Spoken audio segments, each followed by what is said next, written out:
다 함께 하나님 말씀 같이 보도록 하겠습니다. 신약성경 마태복음 21장 1절에서 5절까지 말씀입니다. 제가 가진 성경은 신약성경 34페이지 있습니다. 마태복음 21장 1절부터 5절까지 말씀 제가 봉독하도록 하겠습니다. 그들이 예루살렘 가까이 가서 감람산 벳박에 이르렀을 때에 예수께서 두 제자를 보내시며 이르시되 너희는 맞은편 마을로 가라. 그리하면 곧 매인 나귀와 나귀 새끼가 함께 있는 것을 보리니 풀어 내게로 끌고 오라. 만일 누가 무슨 말을 하거든 주가 쓰시겠다 하라. 그리하면 즉시 보내리라 하시니 이는 선지자를 통하여 하신 말씀을 이루려 하심이라. 일러스되 시온 딸에게 이르기를 내 왕이 내게 임하나니 그는 겸손하여 나귀 곧 멍에 매는 짐승의 새끼를 탔도다 하라 하였느니라. 아멘. 반갑습니다. 주가 쓰시겠다. 주가 쓰시겠다. 4월달은 우리 기독교에 있어서 참 제일 큰 행사들이 많이 있는 달이죠. 기독교의 최고의 행사, 최고의 절기라면은 부활절입니다. 부활이 없으면 우리의 믿음은 헛것이다. 바울도 그런 말씀을 하셨듯이 성탄절보다도 더 귀한 것이 사실 부활절입니다. 또 성탄절은 사실은 날짜도 정확한 날짜도 아니죠. 그냥 예수님의 생일을 기념하여 우리가 드리는 절기라면 부활절은 정확합니다. 부활절은 절기에 따라서 오순절 못 가서 예수님이 돌아가신 그 날짜를 계산을 해서 정확한 부활절입니다. 우리 교도에 가장 귀한 날입니다. 또 고난주간을 특별 새벽기도도 하고 이렇게 하는데 이 고난주간을 갖다가 아주 성고난주간, 예수님이 33년 이 세상에 살다가 마지막 그 일주일 그 고난주간을 이제 기념하며 전 세계에서 고난주간을 많이 지킵니다. 오늘 읽었던 이 본문은 예수님이 이제 마지막 그 일주일을 예루살렘 성에서 보내게 되는데 그 이제 예루살렘 성을 입장하는 그 모습의 광경입니다.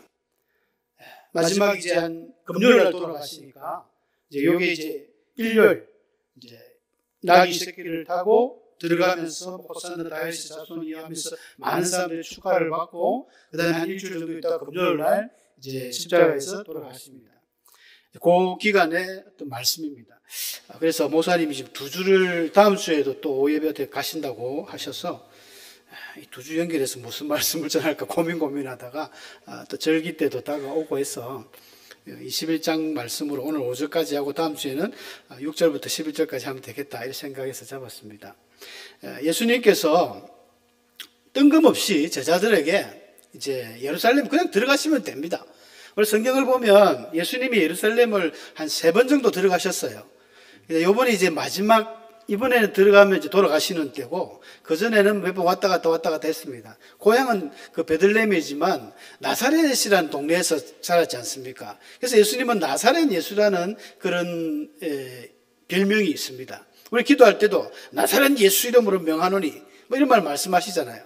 막 악한 영들을 쫓을 때 나사렛 예수. 그 나사렛은 조그만 시골 마을입니다. 우리 평촌 같은. 그래서 이제 예루살렘, 이제 서울로 입성을 하는 거죠.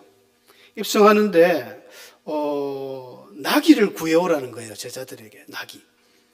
보통은 예루살렘 성문을 입성할 때, 당시 로마의 식민지로 있었기 때문에 장군들이 전쟁에 승리해서 아주 멋진 말, 백마든 금정말이든 정말 털에 윤기가 짜르르 하는 그런 말을 타고 입성을 하면서 개선 장군으로 들어갑니다. 근데 예수님께서 만왕의 왕이시라고 하는 이 예수님이 초라하게 나귀를 타고 들어가요. 나귀. 그것도 나귀의 새끼. 그 모습이 굉장히 우스꽝스럽습니다.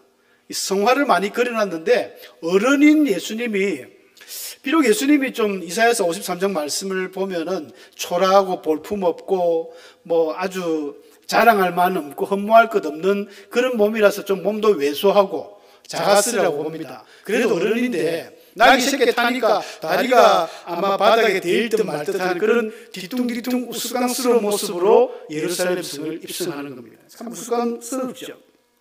왜 이런 일을 하셨을까? 예수님이 생각이 없을까? 센스가 없을까? 그렇지 않습니다. 여러분, 예수님의 33년 동안 걸어오면서 특히 3년 동안 공생애를 하셨는데 예수님이 걸어갔던 모든 행적마다 구약 성경의 선지자들의 모든 예언의 말씀을 응하게 하시려고 예수님은 그렇게 하시는 거예요.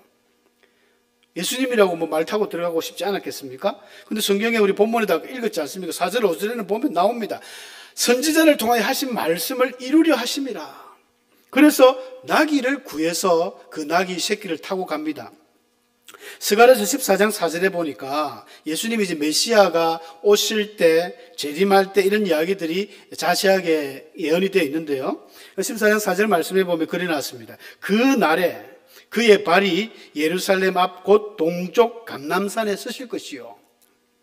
유대인들은 감람산을 상당히 중요하게 생각합니다.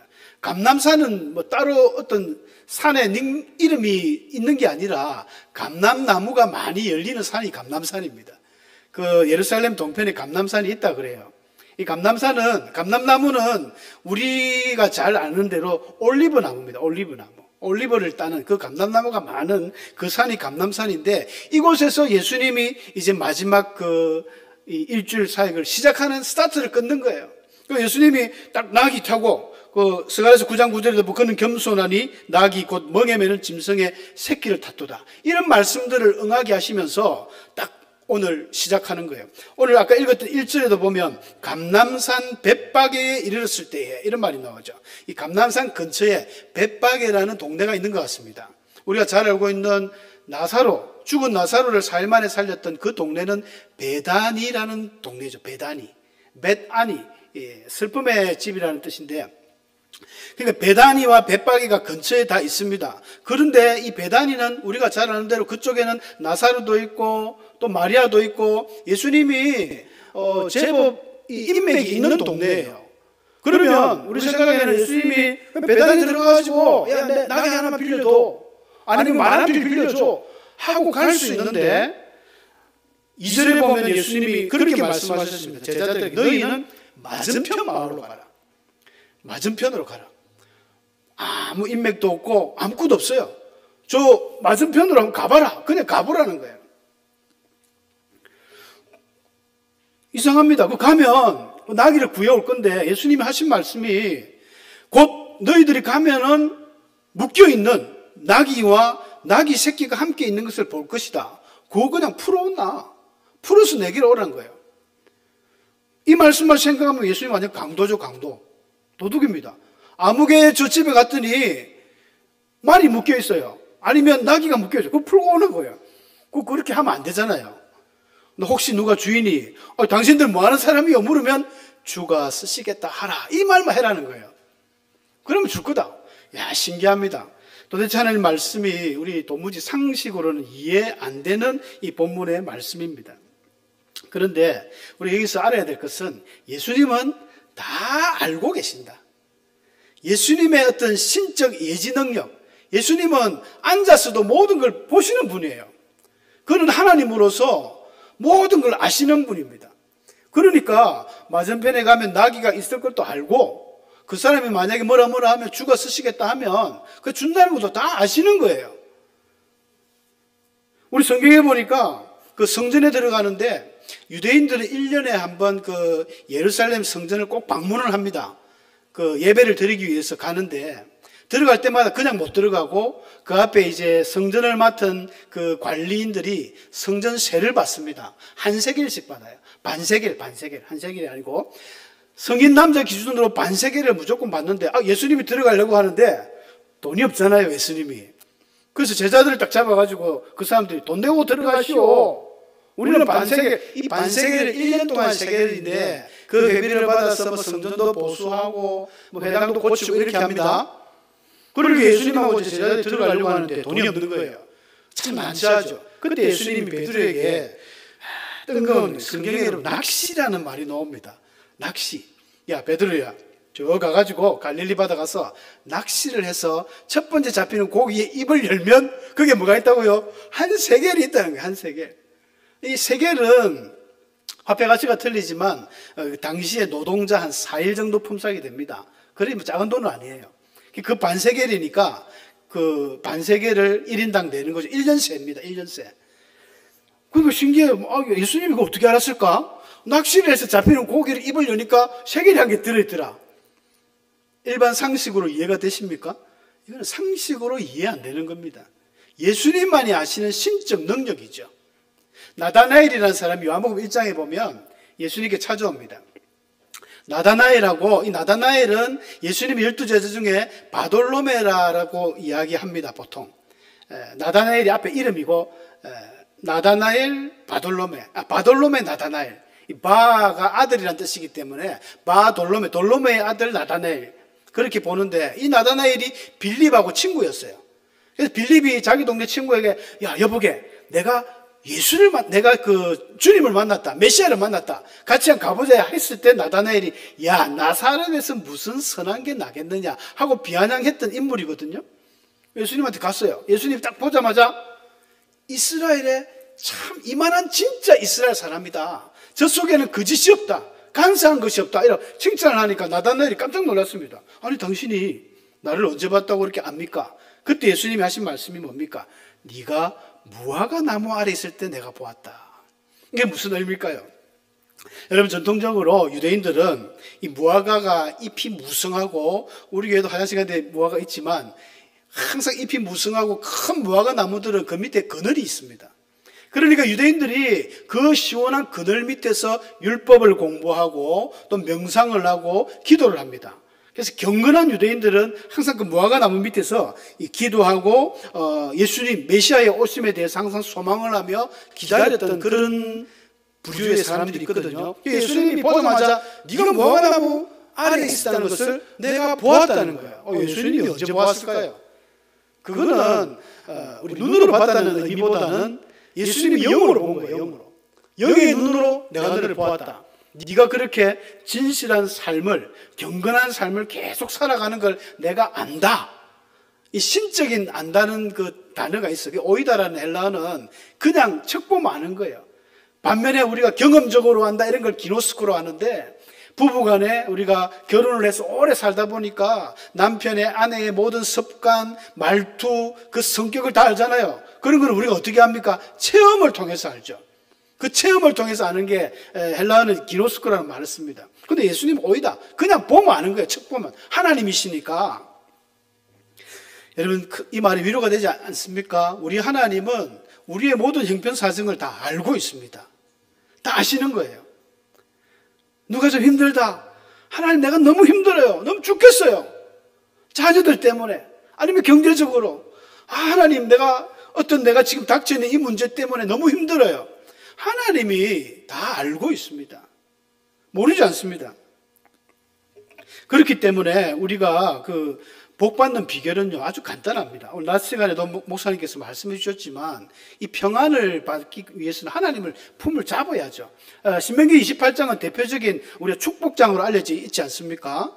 하나님의 말씀을 듣는 거예요. 네가 삼가 이 말씀을 들으면 너를 세계 모든 민족에 뛰어나게도 하시고, 2절 말씀부터 보면 여호와의 말씀을 네가 청종하면, 듣고 그 말씀대로 행하려고 하고 노력하면 이 모든 복이 네게 임하는데, 어떻게 임하느냐? 성읍에서도 복을 받고 들에서도 복을 받고 네 몸의 자녀와 토지의 소산과 짐승의 새끼와 소와 양의 새끼가 복을 받을 것이며, 심지어 네 강주리와 떡 반죽 그릇도 복을 받는 거예요. 네가 나가도 복을 받고 들어와도 복을 받고. 여러분, 복 받으려면 간단합니다. 하나님 잘 믿고 하나님 말씀대로 살아가는 것입니다. 자녀가 잘 되기 위해서 막 오만 우리는 뭘 할까 학원을 수십 개 보내고 좋은 영양제를 비싼 돈을 먹입니다. 그 우리의 계획이죠. 우리의 모든 계획과 우리의 행동이지만 하나님이 함께하지 아니하면 다 수포로 돌아갑니다. 여호와께서 성을 지키지 아니하시면 지키는 자의 모든 그 수고가 헛되다 했지 않습니까? 하나님이 그 범사의 그 길을 인도하지 아니하시면 모든 것들이 헛된 겁니다. 하나님이 없는 인생은 껍데기 신앙이에요. 껍데기 신앙. 자녀가 잘 되는 거, 내 토지의 소산, 뭐 짐승의 새끼, 집에 있는 그릇까지도 복을 받기 위해서는 복의 통로가 되는 우리가 잘하면 되는 것입니다. 하나님의 백성들이 하나님 말씀 붙들고 기도하고 성경 보고 선을 베풀고 불쌍한 사람들을 도와주고 고아와 객과 가부를 돌아보는 하나님의 성품을 가진 사람이 바로 복을 받는다는 것입니다. 오늘 예수님께서 한 나귀에 대해서 이야기를 하시면서 그렇게 이야기했습니다. 가서 그냥 풀어온나? 풀어오면 누가 물어보면 주가 쓰시겠다 해라. 여러분, 나귀 주인은 그렇게 이야기하니까 그냥 보내줬습니다. 이 나귀 주인도 좀 이상하지 않습니까? 이해가 안 갑니다. 우리 같으면 어떻게 하죠? 이 미친놈, 도둑놈, 내 전화한다, 일일이 전화한다고 뭐 난리를 필 건데 그냥 보내줬어요. 왜 보내줬을까요? 나다나엘은 무화과나무 밑에서 도대체 무엇을 기도했을까요? 어떤 분들은, 저도 이제 설교를 항상 하기 전에 유튜브나 검색을 해봅니다. 저는 주가 쓰시겠다, 이 제목을 기도하면서 잡고 이렇게 했는데 인터넷 한번 검색을 해보니까 뭐 많더라고요. 근데 대부분 주가 쓰시겠다 하라 이까지 해놨더라고요. 저는 하라는 하고 싶지 않아서 주가 쓰시겠다 이렇게 목사님께 설교 제목을 드렸는데 목사님도 하라 이렇게 붙여놨더라고요. 목사님 그거 아닙니다 했더니 주변을 빼주셨어요. 주가 쓰시겠다. 수많은 사람들이 이 본문을 가지고 설교를 했는데 물론 목사님들 기도하면서 설교를 하셨겠지만 본문하고는 좀 안 맞는 부분도 많더라고요. 대부분의 설교들이 이렇습니다. 나귀는 부정하다. 부정한 동물이거든요. 나귀는 되새김하고 쪽발이 갈라지고 이런 거 하나님이 레위기 11장에 먹지 말라 했는데 부정한 동물 중에 하나다. 그럼 나귀는 무엇이냐? 부정한 우리다. 우리는 죄인이다. 그럼 나귀를 풀었다는 건 무엇이냐? 우리의 죄에서 예수님이 우리 죄를 다 구속하시고 다 풀으셨다. 그 풀었던 그 나귀는 어디에 가야 되는가? 예수님께 매여야 된다. 이야, 너무 은혜스럽지 않습니까? 설교가 너무 은혜스러워요. 그렇죠. 우리의 모든 죄를 주님이 다 구속하시고 이제는 예수님께 매여서 그때만이 예수님이 이제 나귀를 타고 호산나 하면서 들어가니까 예수님께 쓰임받는 사람, 그럴듯하기도 하더라고요. 저는 근데 이 본문을 그냥 예수님이 말씀 그대로 가기 위해서 나귀 새끼를 탄 것이고 나귀는 그냥 나귀인 것 같아요. 더 중요한 것은 저는 이 나귀 주인에 대해서 생각을 많이 했습니다. 왜 줬을까? 주가 쓰시겠다 하면은 왜 줬지? 그냥 근데 이게 무서운 거예요.